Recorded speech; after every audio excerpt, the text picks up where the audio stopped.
सोचिए, अगर आज आपके पास बोलने की आजादी ना होती, अगर आप अपनी बात खुलकर कह ही नहीं पाते, अगर वोट देने का अधिकार ना होता और आपकी सरकार कोई और तय करता, अगर आपके अधिकार किसी राजा या हुकूमत की मर्जी पर चलते, तो आपका जीवन कैसा होता? शायद डर में जीते, शायद अन्याय सहते, शायद अपनी ही जमीन पर पराये बनकर रहते। लेकिन ऐसा नहीं है, क्योंकि हमारे पास है भारत का संविधान, एक ऐसी किताब जो सिर्फ कानून नहीं बल्कि हर भारतीय की आवाज है, हर नागरिक की ताकत है और हर इंसान के अधिकारों की ढाल है। लेकिन क्या आपने कभी रुककर सोचा है, ये संविधान बना कैसे, किसने इसे लिखा और क्यों लगे इसे बनाने में पूरे 2 साल 11 महीने और 18 दिन? आज हम आपको ले चलेंगे एक ऐसी ऐतिहासिक यात्रा पर जहां हर शब्द के पीछे संघर्ष था, हर लाइन के पीछे बहस थी और हर निर्णय के पीछे था भारत का भविष्य। कहानी शुरू होती है उस दौर से जब भारत आजाद नहीं था। ब्रिटिश सरकार भारत पर राज करती थी और सारे फैसले, सारे कानून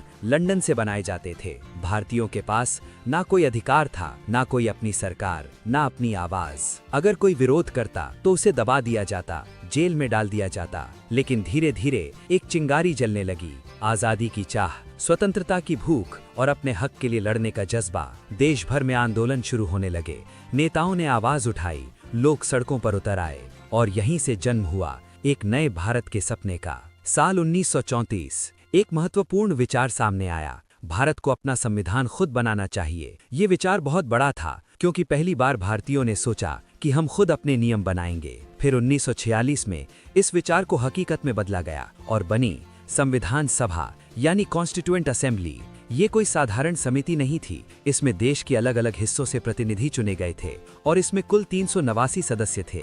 इनका एक ही लक्ष्य था, भारत के लिए ऐसा संविधान बनाना जो हर व्यक्ति को बराबरी और न्याय दे सके। लेकिन तभी इतिहास ने एक बहुत बड़ा मोड़ लिया। साल 1947 भारत का विभाजन हो गया, भारत और पाकिस्तान 2 देश बन गए। इसका असर सिर्फ जमीन पर नहीं पड़ा बल्कि संविधान सभा पर भी पड़ा। 389 में से कई सदस्य पाकिस्तान चले गए, अब सिर्फ 299 सदस्य बचे। देश में क्या हाल था, दंगे हो रहे थे, लाखों लोग अपने घर छोड़ रहे थे, परिवार बिछड़ रहे थे, हर तरफ डर और दर्द था। ऐसे समय में एक नया देश बनाना और उसके लिए संविधान लिखना लगभग असंभव सा काम था। लेकिन इन लोगों ने हार नहीं मानी।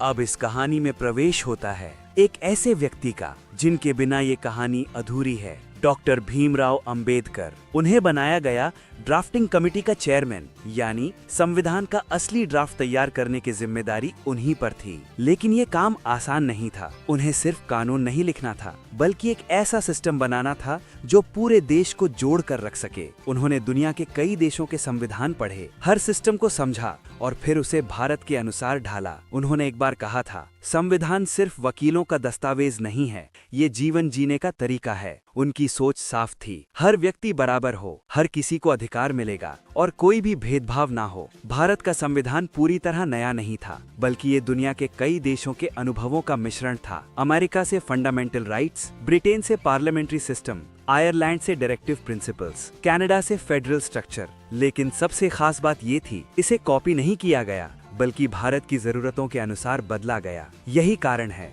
कि भारत का संविधान इतना मजबूत और अनोखा है। संविधान बनाना सिर्फ लिखने का काम नहीं था, ये एक लंबी, गहरी और कभी कभी तीखी बहस थी। हर मुद्दे पर चर्चा होती थी। क्या भारत एक धर्मनिरपेक्ष देश होगा? क्या महिलाओं को पुरुषों के बराबर अधिकार मिलेंगे? क्या गरीब और अमीर सब बराबर होंगे? राज्यों को कितनी शक्ति दी जाए? कभी कभी बहस इतनी गर्म हो जाती थी कि घंटों तक कोई फैसला नहीं हो पाता। लेकिन यही लोकतंत्र की असली ताकत थी। हर विचार को सुना गया, हर आवाज को महत्व दिया गया। कुल 11 सत्र हुए, 165 दिनों तक बहस चली।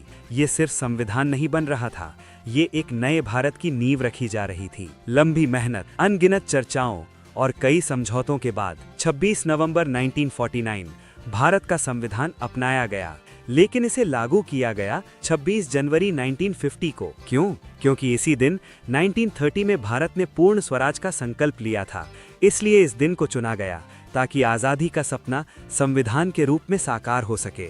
भारत का संविधान दुनिया में सबसे खास माना जाता है। ये दुनिया का सबसे लंबा लिखित संविधान है। शुरुआत में इसमें थे 395 अनुच्छेद और 8 अनुसूचियां।